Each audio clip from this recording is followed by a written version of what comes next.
ఒక నది ఒడ్డున ఉన్న చెట్టు నీడలో తాబేలు విశ్రాంతి తీసుకోటానికి వచ్చింది. ఆ చెట్టు కొమ్మన గూడులో ఉన్న పక్షిని చూసి ఇలా అంది. మీ ఇల్లు ఎంత చెత్తగా ఉంది. విరిగిన కొమ్మలతో కట్టుకున్నారు. వర్షానికి గాలికి ఉంటుందో లేదో తెలీదు.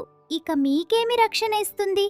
అంతకంటే దారుణమైనదేమిటంటే దానిని మీరే కష్టపడి నిర్మించుకోవాలి. అదే నాపై ఉన్న గూడును చూడు, ఎంత బలంగా ఉందో.